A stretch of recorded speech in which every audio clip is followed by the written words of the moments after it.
Endowment for the Arts, which believes that a great nation deserves great art.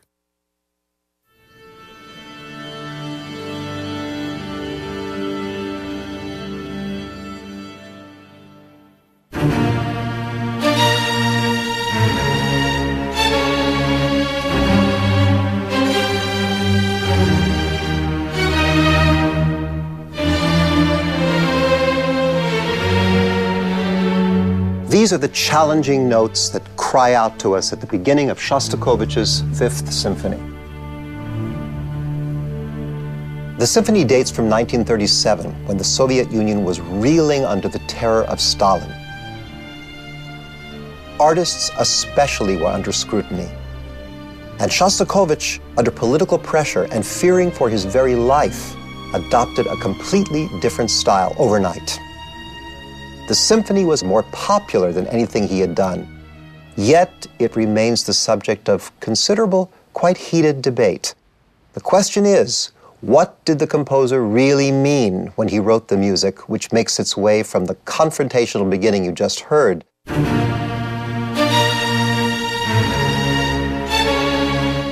to this ending?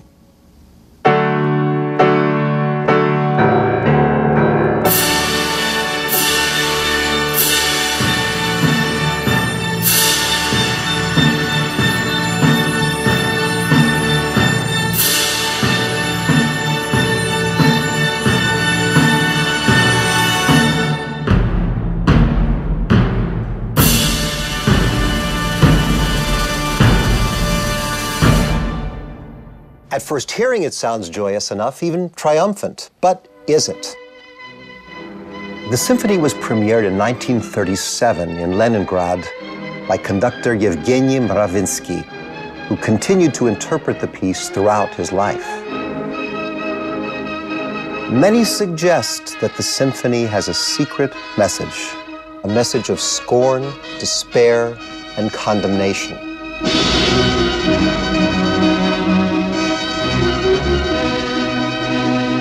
And when we listen to a piece that comes from the past, say 80 years ago, like Shostakovich's symphony, can we trust our ears of today to understand those notes as they were meant when the work was written?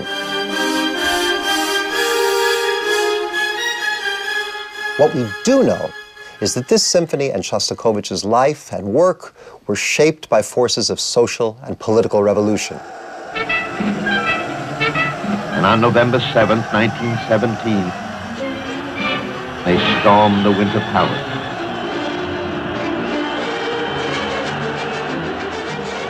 Shostakovich was 11 years old when the Bolsheviks stormed the Winter Palace and seized power. His parents were radical enough to welcome the revolution. Dmitri came of age in St. Petersburg in the midst of enormous turmoil and change. In those first years of the revolution, anything and everything seemed possible. And not just in politics, but in the arts as well. It was an era of isms. Symbolism, constructivism, suprematism, to name but a few. Manifestos decreed what truth and beauty should be. All traditional composers were declared decadent and performances of their music forbidden. Only Beethoven, ever the revolutionary hero, survived the ban. It was a giddy time of experimentation and confrontation as forces in society wrestled with the idea of artistic freedom. The young Shostakovich absorbed this mood of wacky liberty, shocking his conservative teachers with his interest in noise and parody. It was a wild ride.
But aesthetic ideals were seen inevitably as tools of political ideologies.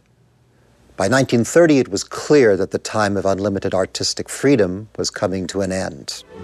Everything which promotes the revolution is moral. Everything that hinders it is immoral. Organizations were formed to determine artistic policies and to enforce them.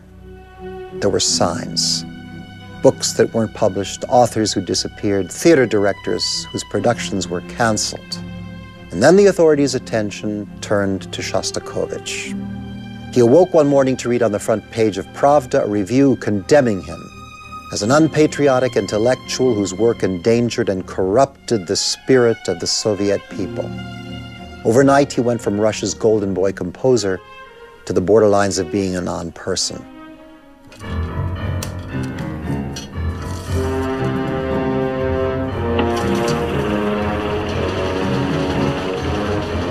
Fearing exile to a Gulag prison camp, Shostakovich was writing for his life. He had to come up with a piece that would show he could write politically acceptable music. The result was his Fifth Symphony.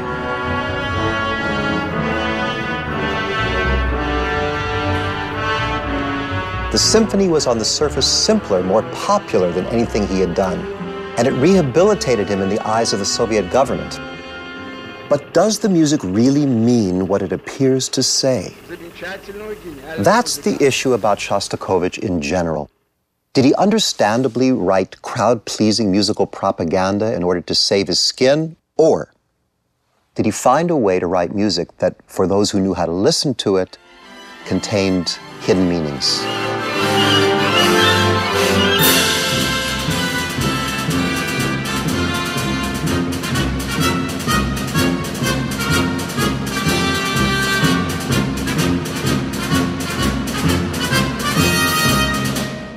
Witnesses and musicologists in and out of Russia are still very divided on this question, accusing one another of everything from misremembering to outright forgery. So what is the truth? Whatever it is, it's in the score. But I have to tell you, even the score is not all that helpful, since the symphony, although it's very emotional, has almost no indications in its score of expression other than from time to time play expressively. It's as if the composer wanted nothing on the page that could reveal his thoughts other than the notes themselves. The score reveals Shostakovich's brilliant solution to his artistic ideological crisis. Instead of writing a piece in the party-approved, super-simple, ultra-nationalist style, he wrote a symphony based on the model pioneered by one of the few unforbidden composers, Beethoven. Like Beethoven, Shostakovich began his symphony with a movement written in a bold form called sonata. But Shostakovich's sonata has a hesitant and uncertain feel. No matter how the music begins, it comes to a dead end, nearly always in the implacable repetition of three fateful notes.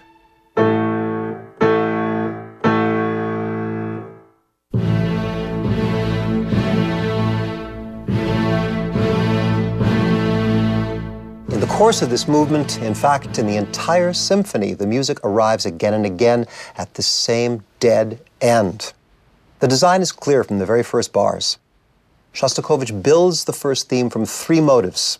The first is one of music's most classic openings, ta-da, a favorite way of starting a piece for generations of composers, like, for example, Beethoven in his Ninth Symphony.